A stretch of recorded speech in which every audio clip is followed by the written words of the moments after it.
Sex and Sorcery, The Gilded Labyrinth.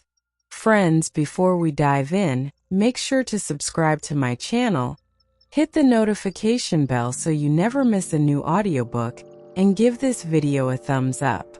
Thank you in advance. There is a secret alchemy to a city at dusk.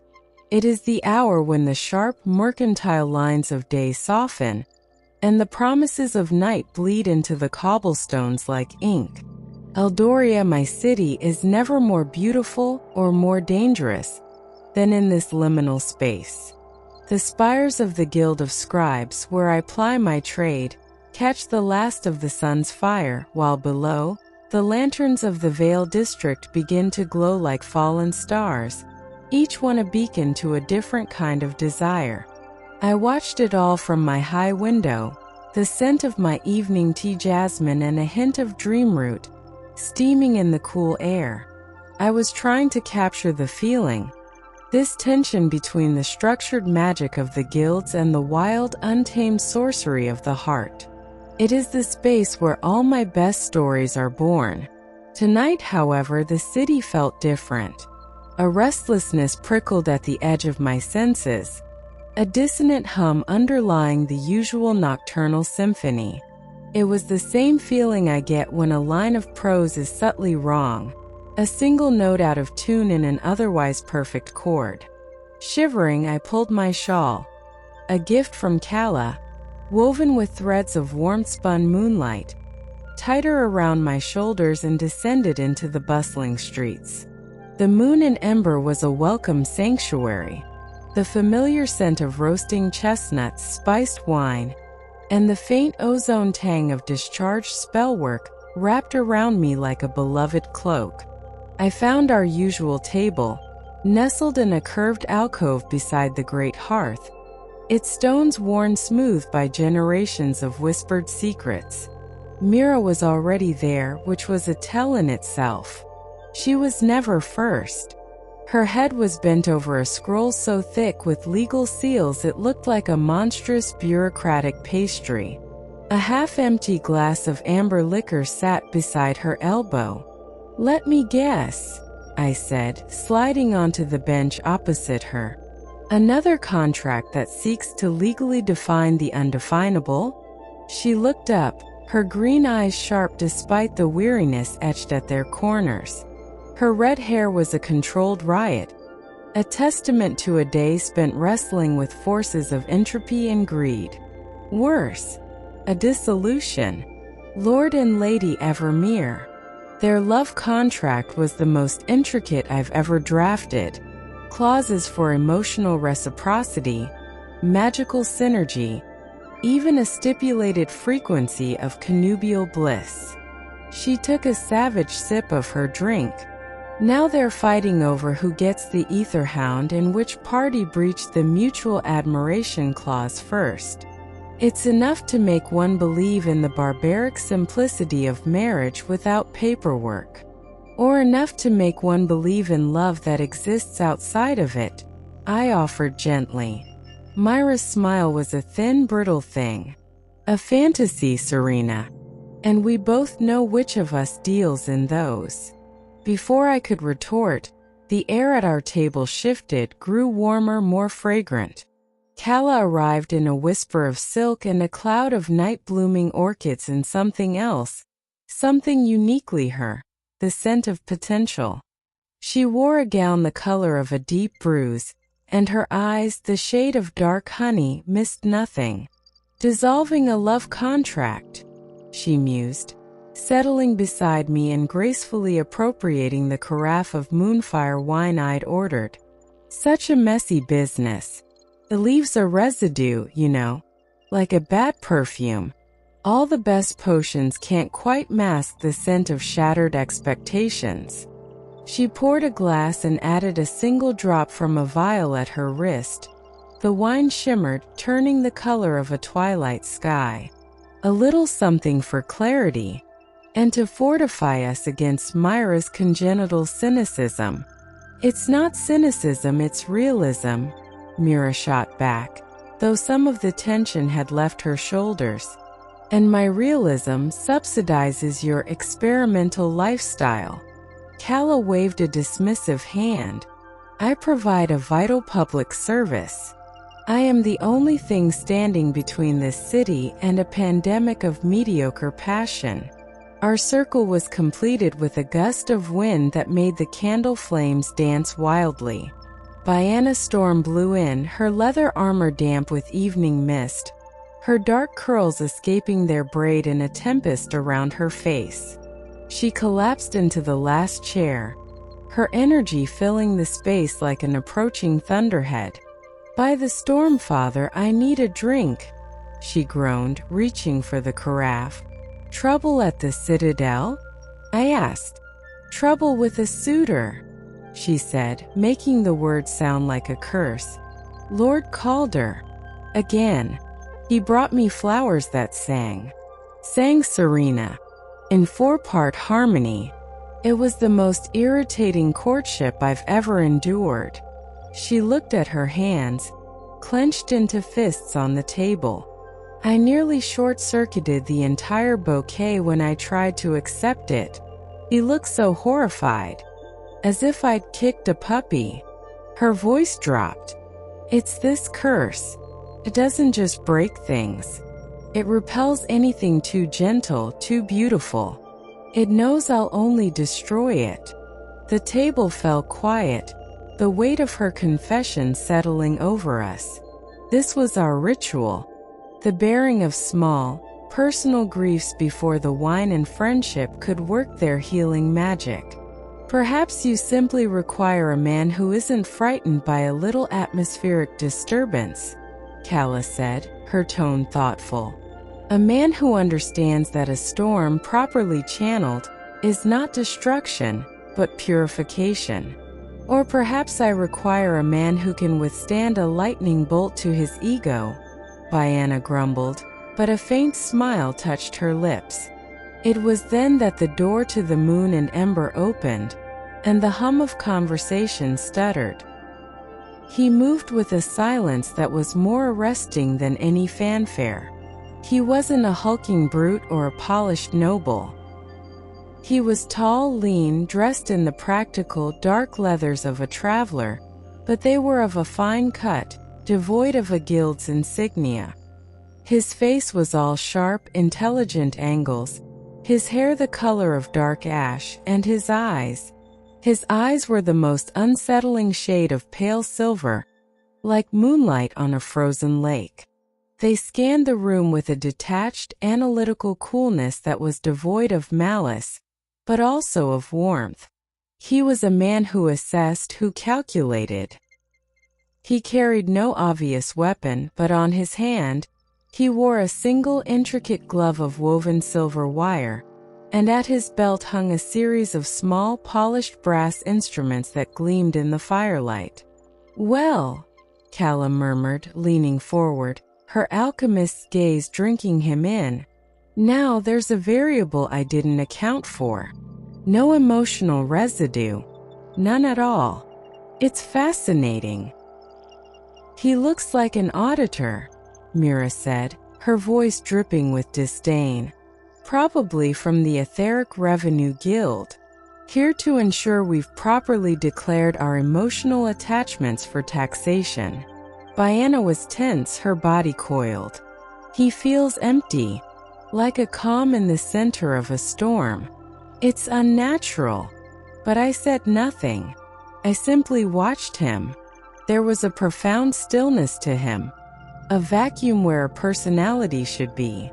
And in a city, in a tavern, in a life built on the turbulent, beautiful chaos of emotion, such emptiness was the most dangerous thing of all.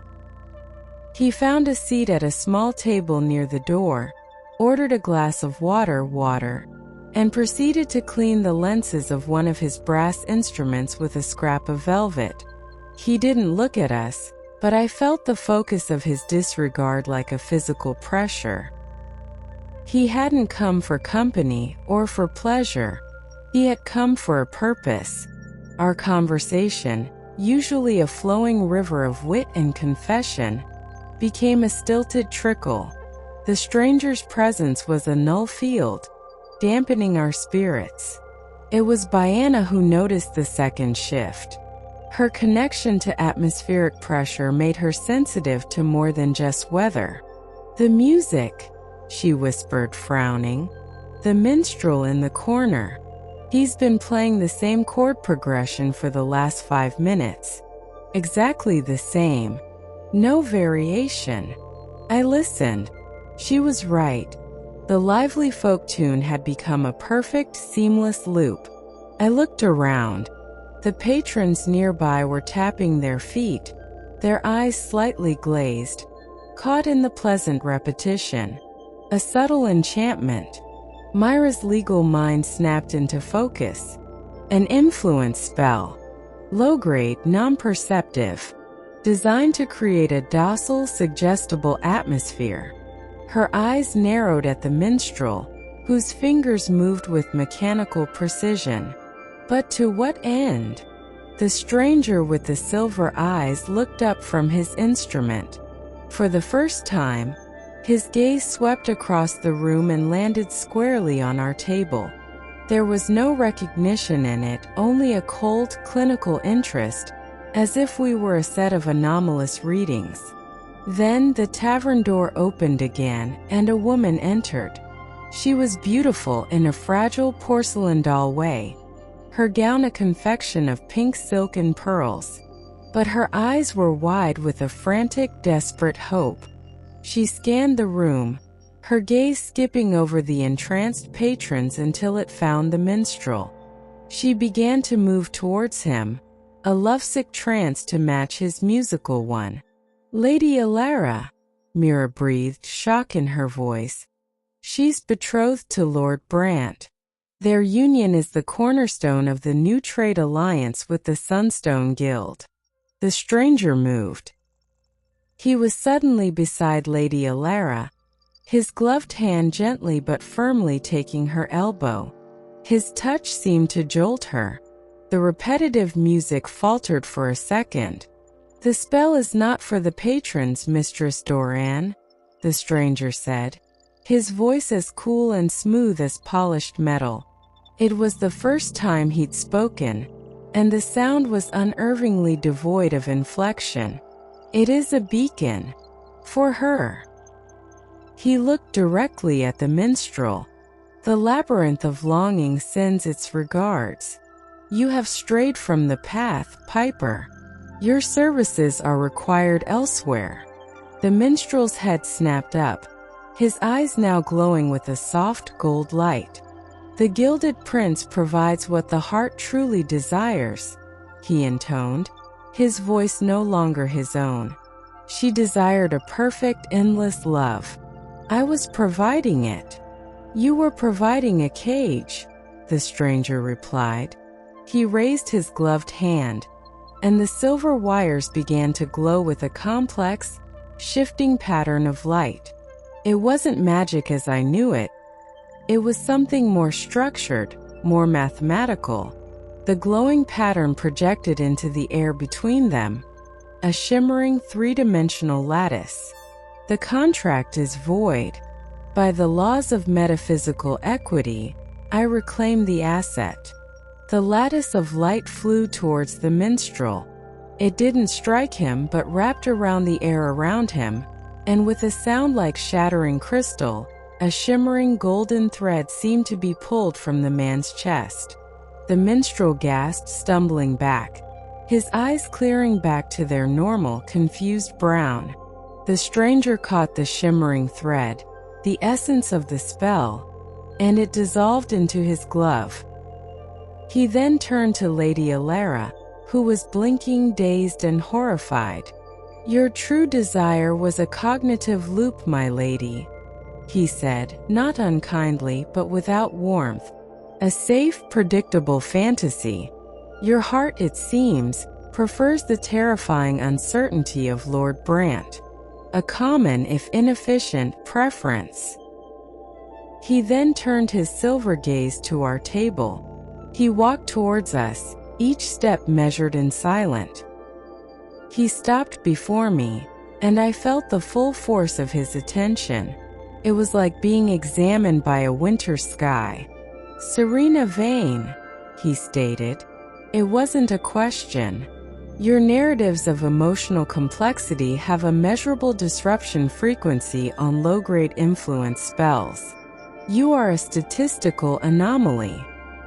His eyes moved to each of my friends in turn. "Miradoran, your reliance on logical structures creates a firewall against empathic manipulation. Caloran, your alchemical interventions introduce chaotic variables into controlled emotional environments. Biana Storm, your raw, untamed power disrupts all finely tuned enchantments simply by existing." He placed the now dull brass instrument he'd been cleaning on our table. It was a complex astrolabe, but instead of stars, it was etched with tiny pulsing runes that looked like stylized hearts and minds. "My name is Valerius," he said. "I am a curator of the Gilded Labyrinth, and the four of you, simply by being who you are causing a systemic failure in the most sophisticated love-brokering service this world has ever known." He let the silence hang cold and heavy. "The labyrinth doesn't deal in love spells," he continued, his voice a low, chilling monotone. "It deals in fulfillment. It gives people what their deepest, most secret selves truly want. Stability, obedience, predictability, freedom from the mess of real passion. Your city, your entire kingdom, is our masterpiece. And you are the flaws in the canvas. The Gilded Prince wants to make you an offer." He looked at me, his silver eyes seeing straight through to the writer who believed in the beautiful, painful chaos of real love. "He would like to purchase your hearts. All of them. The transaction will be, I assure you, entirely painless." The silence that followed Valerius's pronouncement was of a different quality than any we had ever shared. It wasn't the comfortable quiet of friendship, or the tense pause before a confession. This was the absolute zero of sound, a vacuum sucked clean of all warmth and wit. The word purchase seemed to hang in the air, tainting the very scent of spiced wine and wood smoke. Mira was the first to shatter the stillness.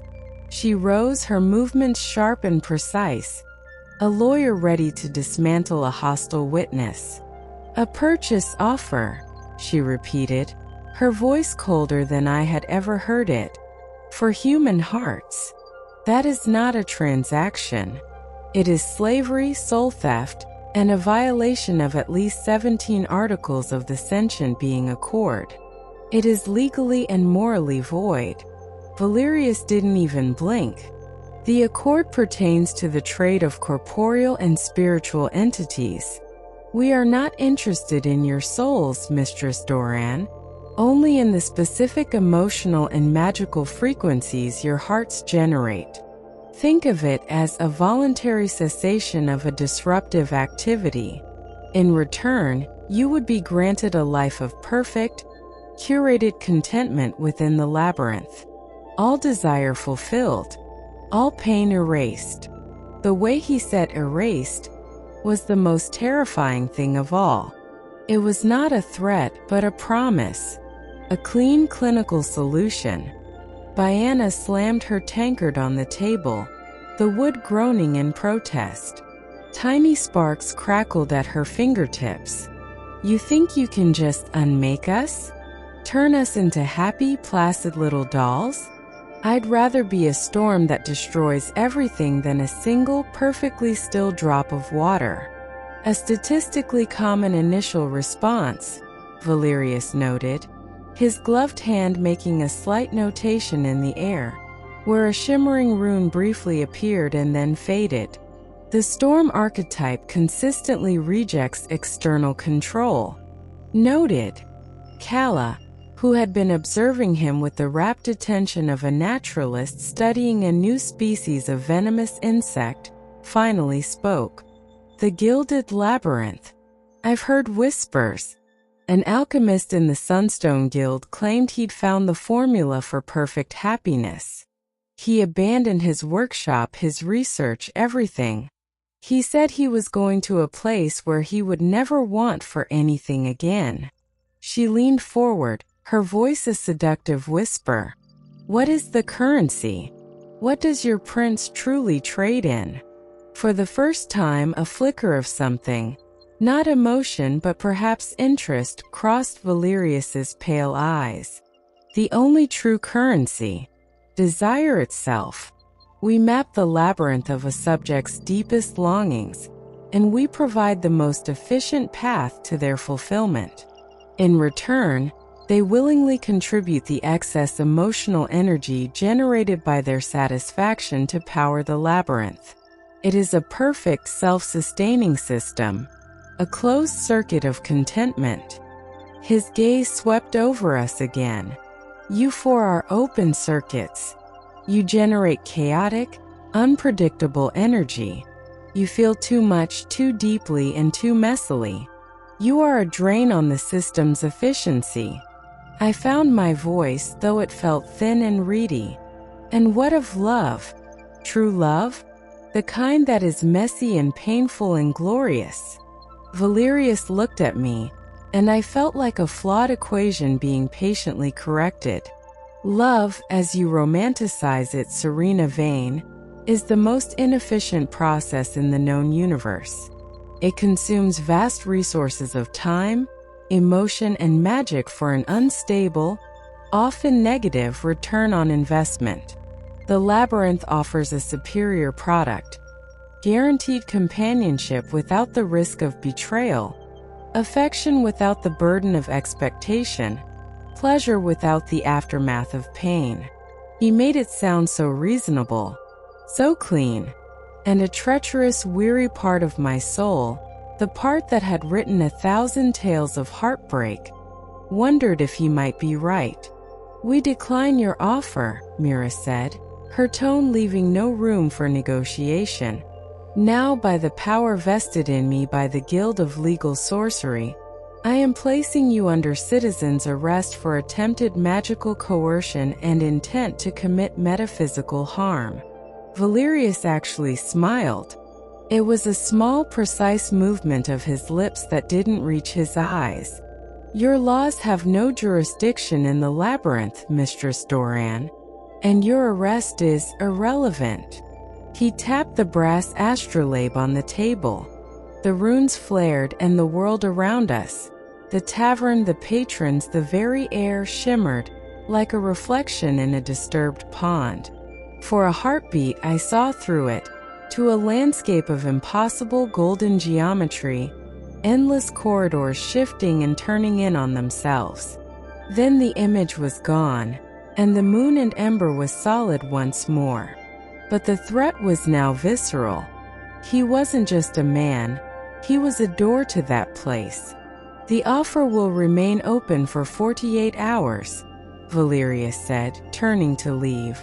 Consider it. Your current lives, with all their strife and sorrow, or a perfected existence. The choice is, as you are so fond of saying, yours. He walked out of the tavern, and the silence he left behind was deafening. The next 2 days were a siege against an invisible enemy. The Gilded Labyrinth did not attack with monsters or armies. It attacked with perfection. The following morning, a courier delivered a package to Myra's office. It contained the signed, fully executed dissolution papers for the Evermere contract, with terms so perfectly fair and balanced it brought tears to the notoriously difficult Lord Evermere's eyes. A note was attached, a demonstration of efficiency to free your mind from clutter. For Kala, a rare mythical ingredient she had spent a decade searching for. A petal from the moonfall lotus, said to reveal the true nature of one's heart, appeared on her workbench. The note read, "For your research, without the frustration of the search." Bianna found a new custom-made set of Storm Knight armor in her chambers. It was woven from cloud steel and lightning silk, designed to perfectly channel and contain her power, eliminating the fear of accidental destruction. The note was simple: a conduit for your strength without the curse. And for me, a blank leather-bound book appeared on my desk. The parchment was of impossible quality, the inkpot never emptying. When I picked up the pen, words flowed onto the page without my conscious thought, forming a story more beautiful, more poignant, more perfect than anything I had ever written. It was my voice, but purified of all struggle, all doubt. It was a masterpiece, and it felt like a violation. The note said, "Your truth without the pain of finding it." They were not threats. They were gifts. And each one was a hook, baited with our deepest, most secret desires.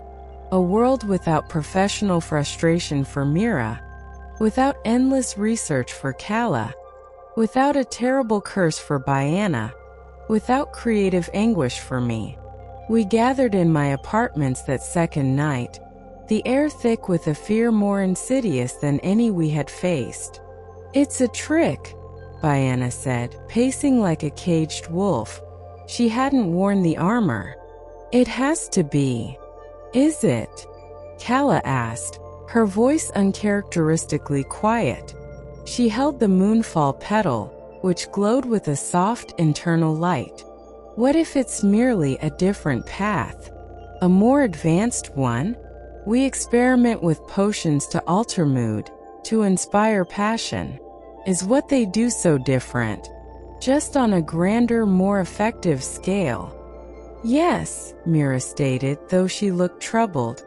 She had burned the Evermere papers. "Because it removes choice. It removes struggle.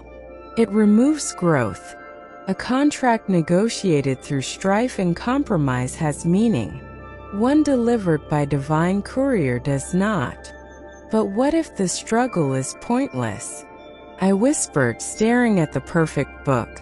"What if all my stories are just the fumbling of a child in the dark?" When someone is offering me a lantern, the question hung in the air, ugly and honest. We were all silent, grappling with the seductive poison of the labyrinth's offer. It was then that a commotion from the street below drew our attention. We rushed to the window. A procession was moving through the Vale district.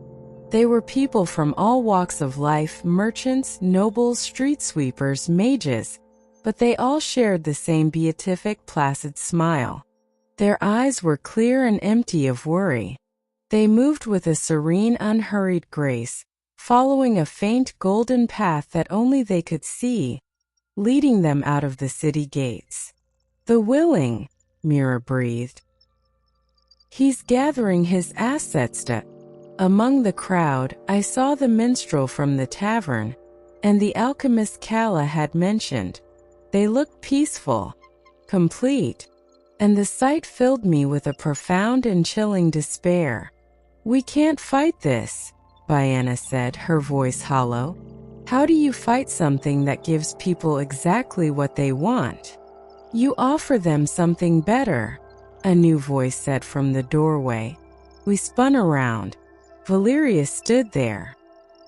He hadn't used the door.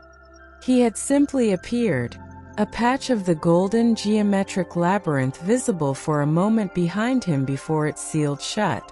"Your 48 hours are not yet up," Mira said, stepping forward, her body a shield. "I am not here for your answer," Valerius replied. His silver eyes were on me. "I am here to make an observation and an amendment to the offer." He walked into the room, his gaze taking in the tension, the fear, the unresolved conflict between us. "The system's initial analysis was flawed. It identified you as individual anomalies. It failed to account for the synergistic effect of your connection. The emotional field you generate when together is significantly more disruptive and more potent." He stopped before me, Serena Vane, you asked about true love. The labyrinth's models cannot simulate it. It is the ultimate chaotic variable. The Gilded Prince believes it is a flaw in reality. I am beginning to suspect it is a feature. This was the closest he had come to expressing a personal thought. There was no emotion in his voice, but there was a new intensity in his stillness. The amended offer is this, he continued, his voice lowering. Come with me, not to be catalogued but to be studied. Help me understand this phenomenon, your friendship. In return, I will show you the heart of the labyrinth. You may even find a way to disrupt it from within. It is a far greater risk than the original offer, but I calculate it is the only one you would possibly consider. He was right. The offer of perfect contentment was an insult, but the offer of a fight, of a mystery, of a chance to defend the messy, painful, beautiful chaos of real feeling, that was a language we understood. He was offering us a key, not to a cage but to the heart of the maze. I looked at my friends, at Mira, whose logic was a weapon forged in the fires of her own hidden pain, at Kala, whose potion sought the essence of a feeling she was afraid to embrace, at Biana, whose stormy heart was the most loyal and vulnerable thing I had ever known. I saw their answer in their eyes. It was the same as mine. Take us to your prince, I said. Valerius nodded. He raised his gloved hand, and the silver wires blazed. This time, the shimmering lattice didn't project outwards. It expanded to envelop the five of us. The world of my apartment, the books, the chairs, the familiar, comforting clutter, dissolved into a dizzying golden light. The last thing I felt was not the cold of magic, but the warm, firm pressure of Valerius's hand taking mine. Then we were falling into the geometry. The world did not snap into place so much as it calculated itself around us. The transition was seamless, silent, and deeply disorienting. One moment there was the golden light and the sensation of falling. The next, we were standing on a pathway of polished, warm gold, wide enough for us to walk 5 abreast. It stretched ahead and behind into an impossible infinity, curving in gentle, perfect arcs. The air was still and temperatureless, carrying a faint, sterile scent, like ozone after a lightning strike but without the wildness. Above us was not a sky, but a vast, intricate canopy of shifting, interconnected geometric patterns, glowing with the same soft, golden light. This was the Gilded Labyrinth. It was beautiful and it was utterly soulless. Welcome to the Axiom, Valerius said, his voice the only sharp thing in the soft, humming silence. He released my hand, and I felt the loss of that anchor immediately. The central corridor. All paths lead here eventually. Biana spun in a slow circle, her fists clenched. I can't feel the wind. I can't feel anything. It's like being dead. The atmospheric conditions are held in perfect stasis to prevent external discomfort, Valerius explained, as if reading from a manual. There are no storms in the labyrinth. How dreadful, Kala whispered, her usually vibrant eyes wide as she took in the seamless, unadorned walls. No texture. No unexpected sense. It's an alchemist's nightmare. Mira was already examining the nearest wall, running her fingers over the impossibly smooth surface. No seams. No doors. How do the inhabitants access their contentment? Their paths are calculated and open for them based on their desire profile, Valerius said, gesturing. As he did, a section of the wall to our left shimmered and irised open, revealing a corridor. From within, we heard the sound of gentle, recorded laughter and smelled the generic aroma of baking bread. A man with a placid smile walked past us and entered, the opening ceiling behind him without a sound. That subject's primary desire is a simulation of familial belonging from a century past. He experiences it on a loop, with a 0.02% variance to prevent neural fatigue. I felt a sickness that had nothing to do with the transition. This was worse than any monster. This was a farm for the human spirit. "Take us to the heart," I said, my voice harder than I intended. "You promised us a chance to disrupt this." Valerius looked at me, his head tilted. "The probability of your success is 0.0001%.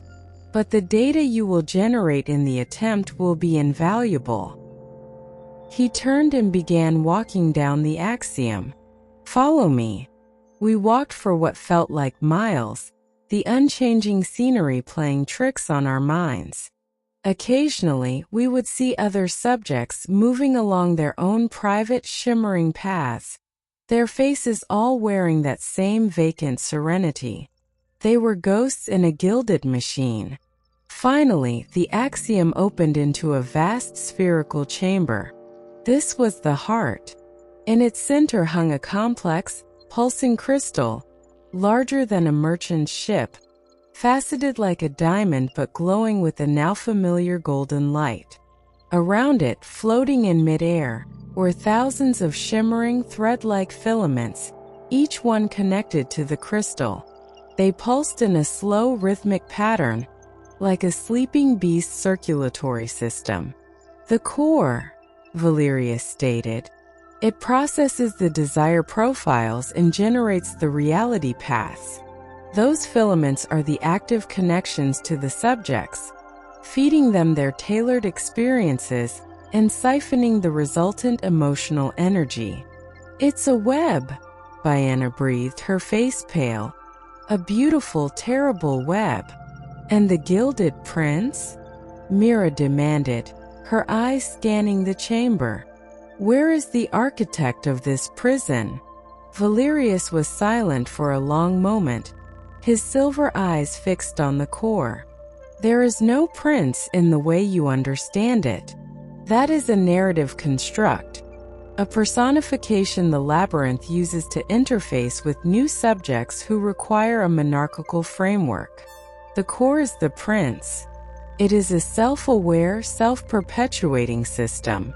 It was created long ago by mages who sought to eliminate suffering. They succeeded, and in doing so, they eliminated everything else." The truth was a cold shock. We had come to argue with a king, to plead with a tyrant. But there was no one to argue with. There was only the system, the perfect, unfeeling logic of the machine. Then how do we fight it? I asked, despair clawing at my throat. "You cannot fight it," Valerius said. "You can only introduce a paradox it cannot resolve. The core's entire existence is predicated on the principle that all desire can be efficiently fulfilled with a predictable outcome. It cannot process true love because it is inherently inefficient, unpredictable, and often irrational. It is the ultimate glitch." He turned to face us, and for the first time I saw something like urgency in his expression. "You must generate a paradox of sufficient emotional magnitude here, at the core. It will have to recalculate, and in that moment the system will be vulnerable. It may even cascade into a full reset, freeing the subjects." "And what happens to you?"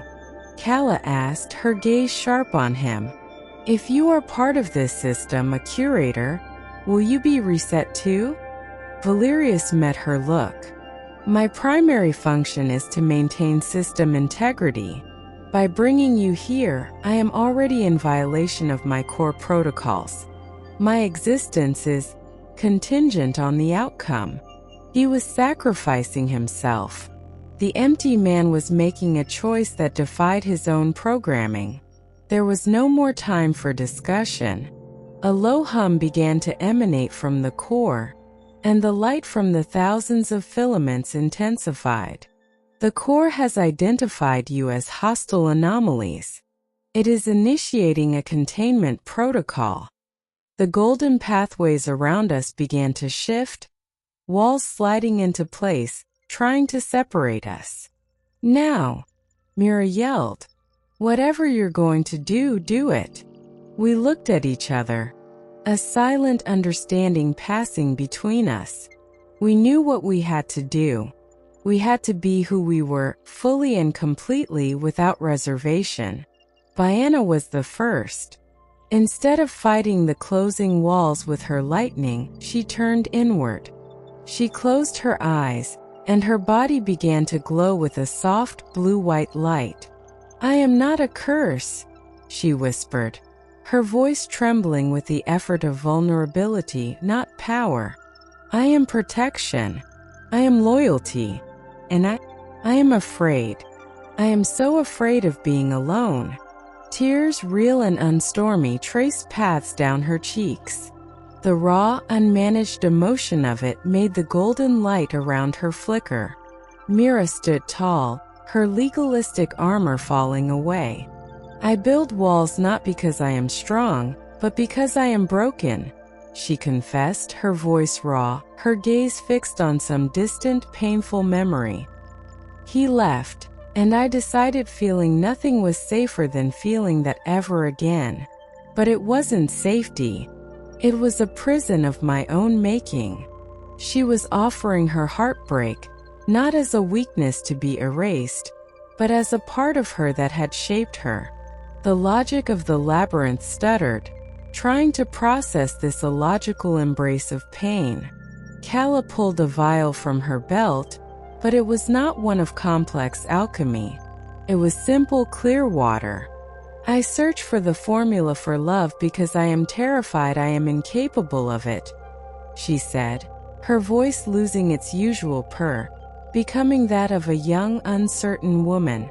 "I break it down into components because the whole is too terrifying to face. But love isn't a potion. It cannot be distilled." She poured the water onto the golden floor. A useless, illogical gesture that was profoundly, beautifully human. The labyrinth shuddered. The humming rose in pitch.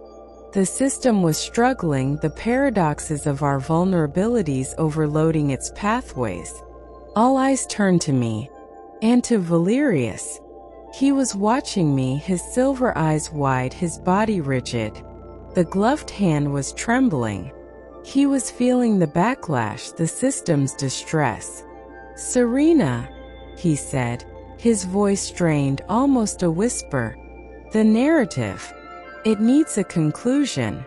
I knew what I had to do. It was the hardest leap of faith I would ever take. I walked to him, my heart pounding a wild, chaotic rhythm against my ribs. I reached up and cupped his face in my hands. His skin was cool but not lifeless. "You calculated the odds," I said, my voice soft but clear. A thread of silver in the golden chaos. "But you didn't calculate this." And I kissed him. It was not a kiss of passion, not yet. It was a kiss of choice. A kiss of chaos. A kiss that defied all logic and efficiency. I was pouring every messy, unquantifiable, beautiful feeling I had ever written about into that single illogical act. For a moment he was frozen, the perfect curator. Then something broke. His hands came up to grip my arms, not to push me away, but to hold on. His lips moved against mine, hesitant, then desperate. It was the kiss of a man who had never felt the sun on his skin, tasting light for the first time. It was clumsy, awkward, and utterly devastatingly real. A sound like a universe of shattering glass filled the chamber. The core flared blindingly bright. Then the light collapsed in on itself. The golden filaments connecting it to the thousands of subjects turned to shimmering dust. The hum ceased, replaced by a profound, ringing silence. The labyrinth was gone. We stood in a vast, dark, and empty cavern, the physical shell that had housed the core. All around us, people were blinking, stumbling, looking at each other and their surroundings with dazed, confused, and then awake eyes. The placid smiles were gone, replaced by the beautiful, complicated spectrum of human emotion: confusion, fear, wonder, and for the first time in a long time, the potential for real joy. I looked at Valerius. The silver was gone from his eyes, replaced by a warm, stormy gray. He looked lost, young, and utterly overwhelmed. What is this?"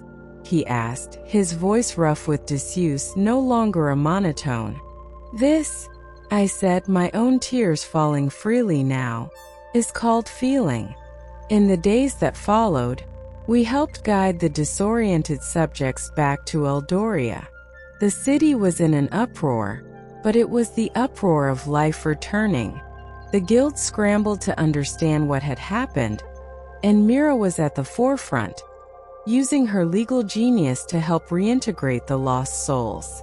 Bianna found that her power was quieter, not gone but integrated.